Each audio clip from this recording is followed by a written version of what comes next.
Where does our confidence come from? I truly believe it comes from knowing who we are and being who we are. And those few words say so much and maybe seem so simplistic, but I can absolutely tell you that I have been round the block.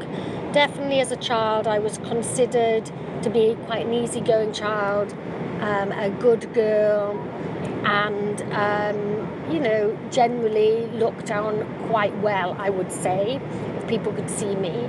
And I would suggest that they were mostly right, but I can remember at those times having various frustrations. I have 2 brothers and a sister, and round the dining table I can often remember feeling like my voice wasn't heard. I wasn't a strong enough character, I wasn't funny enough, all of these things. And so within that, I can remember, being frustrated and going and sitting and talking to the dog, letting my frustrations out. I can remember I would clean my mum's cupboards out. And when I look back, we can look on that as a really nice gesture, which, let's say that it was. But when I think about it, I did do it because I knew that that was something that she liked. She didn't get around to, and she loved the cupboards being clean for it.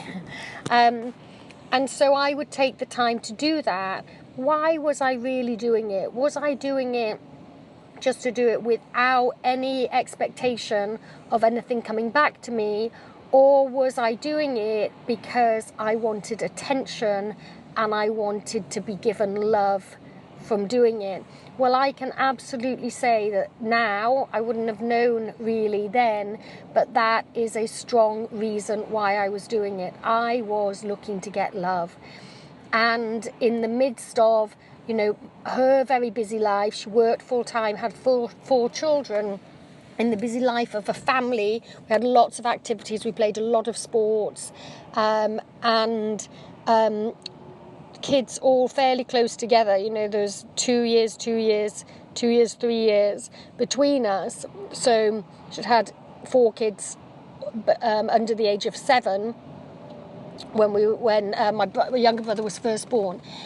So you're, in terms of attention, or in terms of the resourcefulness of your mum and dad, and being able to allocate time to spend with you, listen to you, all of those things, it was probably a bit of a fight for it. And I definitely can see that there were things that I did that were good things to get that attention. There were also other things that I did. I started smoking very young. And I was a little bit, not compared to most, but to many, but I was a little bit of a rebel in my own way. So I started smoking when I was very young to fit in with the crowd. And also, why would I do that when I knew that that would be something that would be very challenging for my mum? Well, I didn't just do it once, get caught and stopped. I continued to do it. So there's definitely some pieces there where A, I'm looking to fit in, and B, that would definitely get me some attention. Also things like, I would be told that I couldn't go to Top of the World Disco, or I couldn't go and see the Blue Lagoon film because Mum didn't like what the contents was, even though it was really nothing in the scheme of things. And so both of those things I went and stayed at friends and did. And Mum, being a teacher, would find out through her through people at school when she was telling them off, they like to highlight that her daughter did those things too. So I'm pushing the boundaries, looking to fit in, being with the crowd. There's definitely a lot of signs there that I was pushing for attention. And the thing is, I would say that most of us do that, but it didn't, in our childhood days in one way or another, but it really didn't stop there.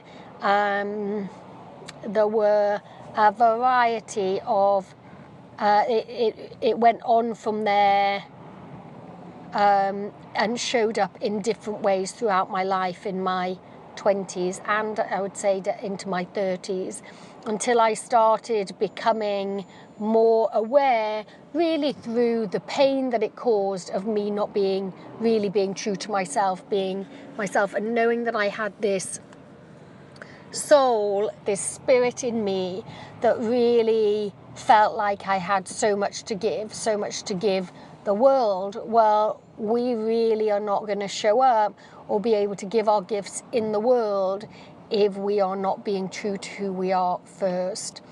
So the signs from an early stage showed that I was looking for attention, and also, as I said in a blog before, I was taking too many messages that other people's opinions and what they thought was more important than myself.